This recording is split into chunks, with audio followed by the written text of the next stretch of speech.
Listen to the story. It may just be a story, but I want to tell you and make sure that you hear this because in the future, what if this is all true? Or maybe the truth is simply what happens in life.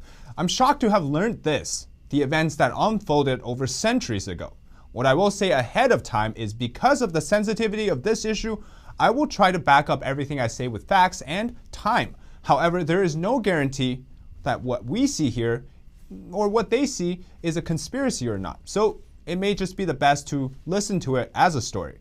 I will also try not to draw any conclusion on this matter, rather use it as a chance for you to do your own reading and research. It is the best for both of us this way.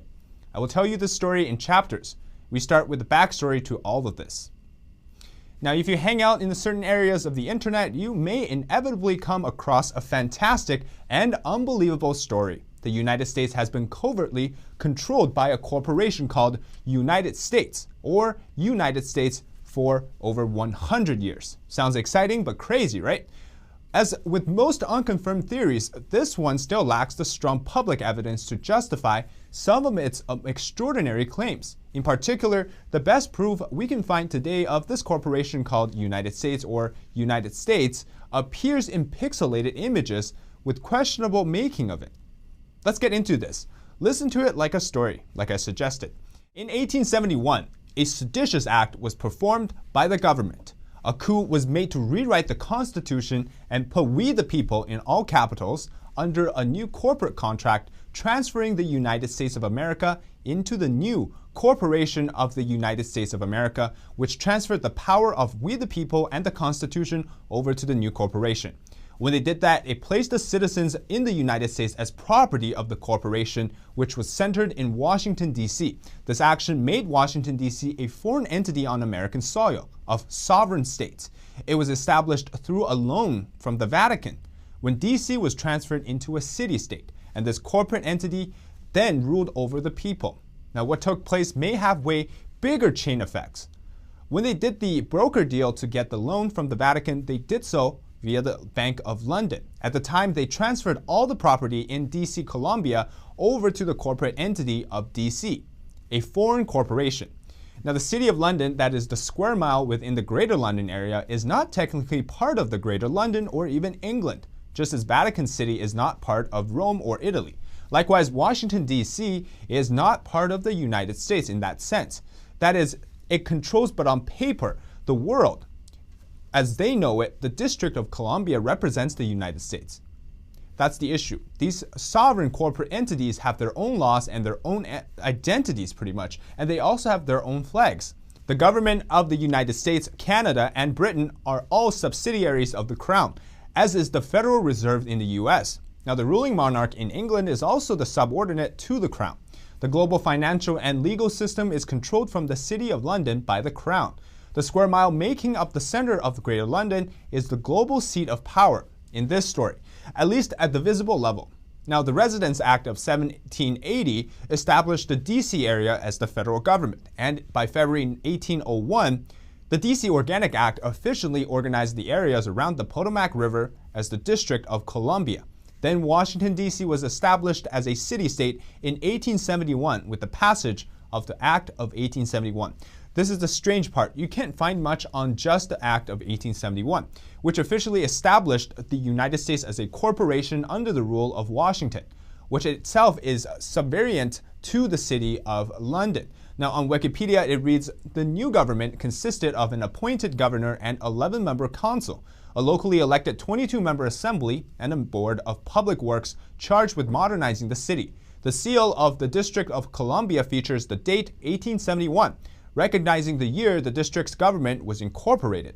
Now, if I understood this correctly, this is the exact timing that took place to subsequently allow the incorporation of the United States corporations. Now, corporations are run by presidents, which is why we call the person that's perceived to hold the highest seat of power in this land the president. Now, but we have been doing this before the corporation, though. So the fact is that president is nothing more than a figurehead for the central bankers and transnational corporations, both of which themselves are controlled by very, very high powers in Europe. That really controls this country and ultimately calls the shots. Now, President Donald J. Trump has moved out of the DC area permanently, for he cannot be the president over a sovereign nation in a foreign land, which is what the White House and the Capitol are. President Trump was voted in by we the people and not the corporation. Now, if this is the case, then what means in the near future would be that there is bound to be a new system, almost like a whole new government system. Not by the way it is run now, but by which something I don't know, but I think the key to understanding that format may be a type of monarchy, but the ruler is chosen by the wish of the people, who is in turn chosen by the greater powers. Going with this theory, after Donald J. Trump exits the White House, DC should be locked down because it will not be possible for a foreign ruler to rule over a sovereign country. Therefore, the foreign ruler must be locked out from the White House. Now, in this case, that would be this new administration. Now, DC was reportedly seen shutting down the lights of the White House just recently, and it means that no one is there possibly. So the United States Corporations Company filed bankruptcy with the Florida Northern District last year. Now, the lawsuit has been filed against United States Corporation Company. The address listed for United States Corporation Company is 1201 Hayes Street, Tallahassee, which is in Florida. But reading that filing, for some reason, this USCC does business with two Chinese companies, or as two Chinese companies. And I don't know how long this has been happening or how long they've been operating as Chinese companies. So the two companies are Chinese Teletech Holding and China Telecom, which are two of the major CCP-controlled companies operating in China. But in different websites with the same tax ID, the corporation has a business address in Wilmington, Delaware. Interestingly, the location is quite close to where Joe Biden lives. Now, the registered agent for United States Corporation Company is the Pretense Hall Corporation System. Registered agent is a business or individual designated to receive important communication like legal notices or summons and important paperwork sent to the state, or sent by the state, for periodic renewal of the business entity's charter, if that's required. Now, I'm going to spare you all of the details on this whole circle of shell companies and whatnot, but what does this all mean? Well, President Trump ended the corporation of the United States on May 4th of 2020, marking the end of the presidency of the United States Corporation, which means if this is all true, Trump would actually be the 19th president of the United States rather than the 45th.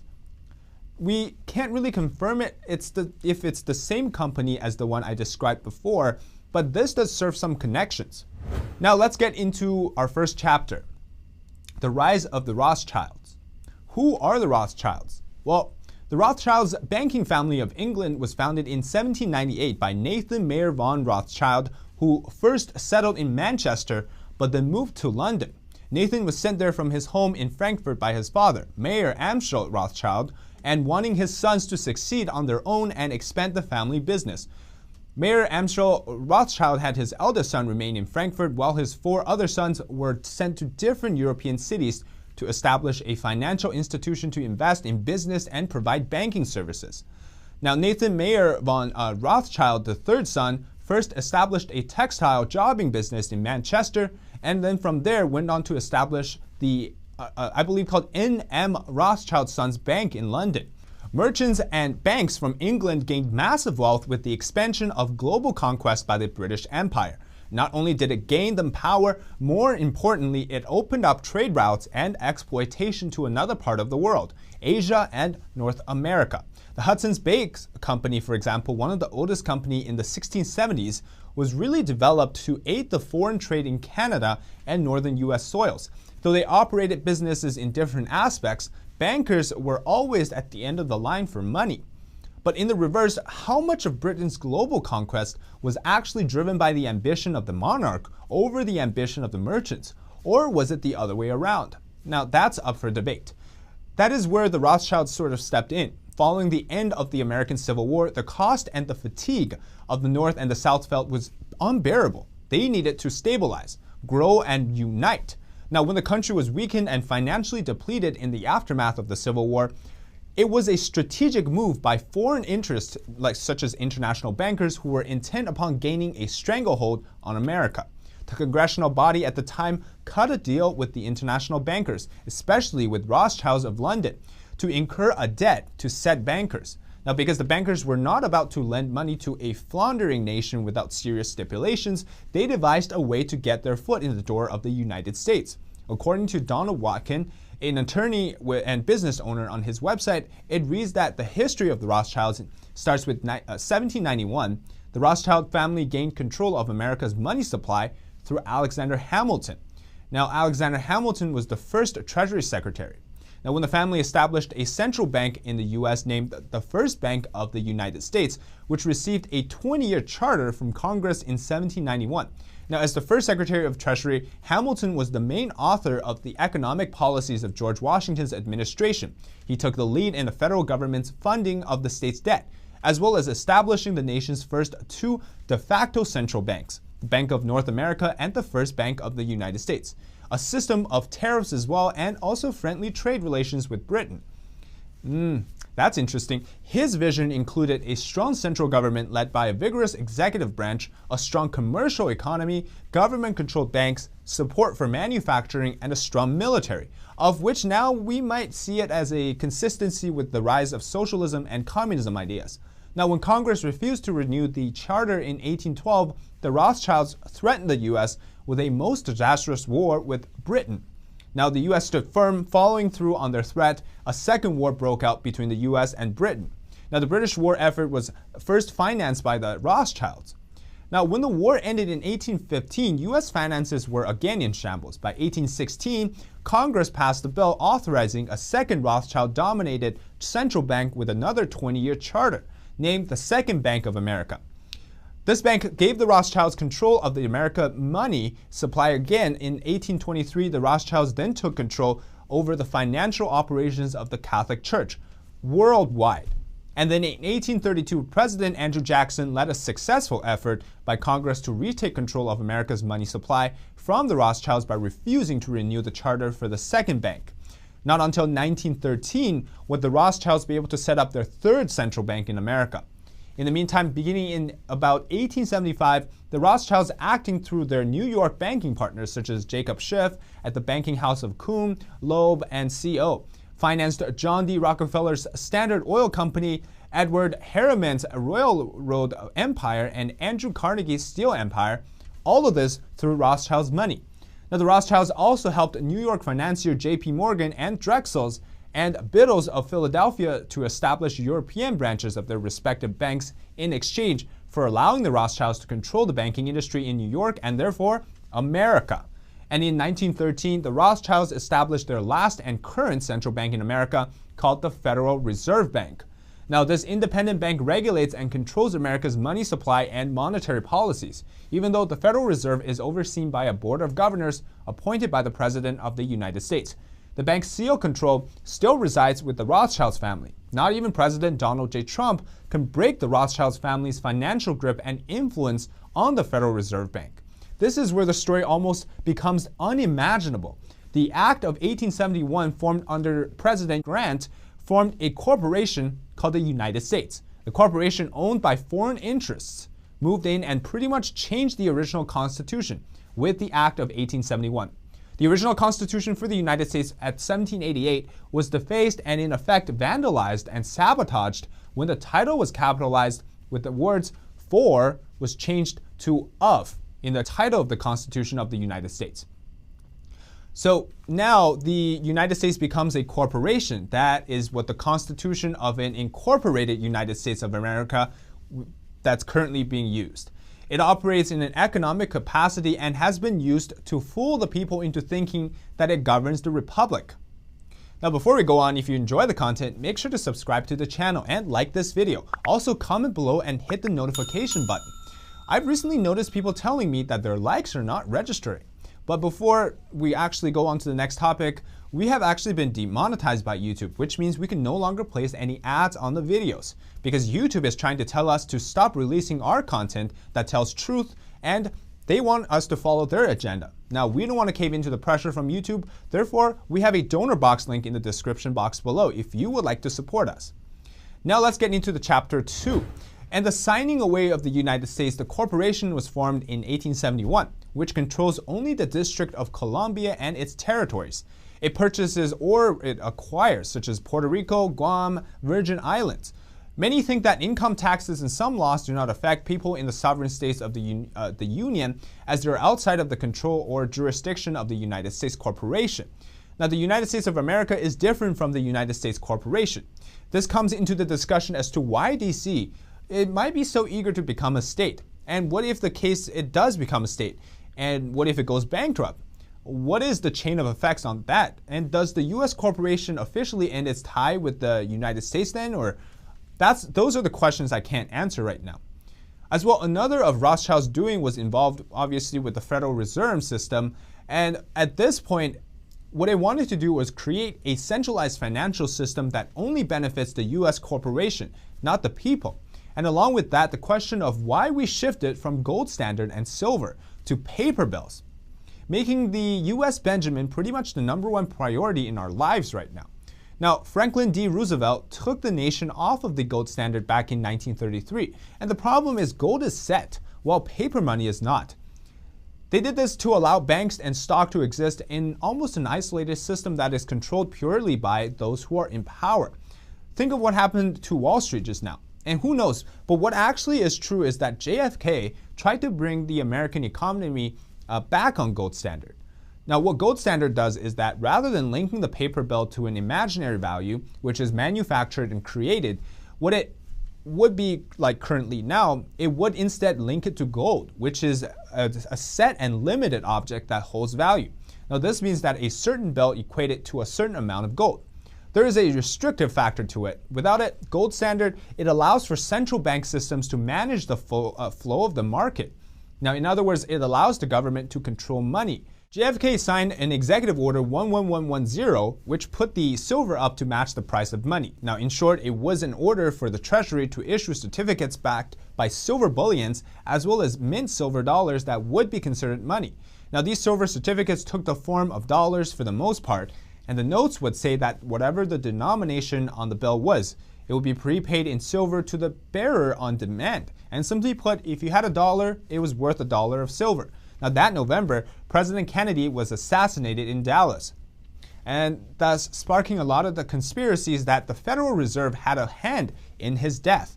Now, this hasn't been proven, or I don't know if there's any way to prove it, but in 1964, Treasury Secretary C. Douglas Dillon halted the swap of silver certificates for silver dollars. And on June 24, 1968, just barely 5 years after the executive order was announced, swapping for dollars with silver coins ended, and America went right back to the exclusive Federal Reserve System. Whether this was an attempt or not, it did feel like it triggered some type of reaction to the attempt, and during the early 1900s, the fear of dictators and warmongers after Hitler and Mussolini sort of created this need for centralization and bug control platforms. Now, the United Nations, International Monetary Funds, World Health Organizations, these global organizations that sort of had this goal of directing the world towards peace, or as they say so, but in reality, can we really see it from the fundamental reason? We might see it as a clear need for centralized financial systems. Maybe this is what I will say. The backlash against Trump leaving the WHO, the United Nations Human Rights Council, the Paris Climate Accord is not without reason. This took us free from a centralized economic system. Well, for the most part, but let's talk about what happens modern day, right? What recently took place with the fight against Wall Street is no coincidence in my opinion, because what people are doing now is actually they're buying up silver, and they're seeing through the apparent money management system, the one not so closely related to silver or gold. So the question is, did any other presidents know about the corporation? Well, I highly doubt they didn't, but time calls for different entanglements of events in the past, and even now, what is behind the scenes is unspeakable to everyday Americans. This is the real truth.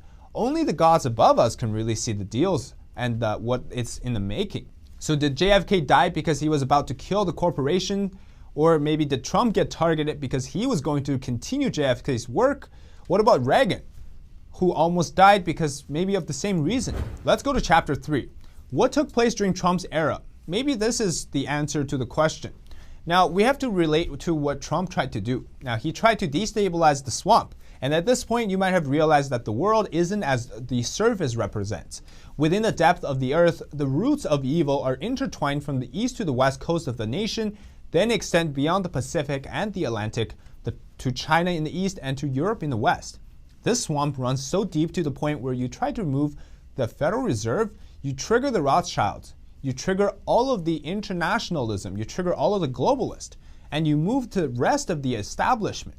You trigger a chain of feedback in the forms of constant media backlash, defamation, lies, cheatings, all of that. And what took place this election may have been seemingly a difficult battle of good versus evil, but it may make you feel better to know that this was a very tough fight, and it stems in 200 years of hardcore establishment and corruption. It's beyond human nature, and the evil is beyond anything we have witnessed. But at the end of the day, this may just be a story. Maybe another story to justify our truth-seeking desire. Now, what history signals is just another chapter that highlights where we are today. Maybe it's true, maybe it's not. That is for you to judge. So that was the end of my story today. Thanks so much for tuning in. Before we go, YouTube has decided to demonetize our channel, which means we no longer place any ads or have any ads on the channel.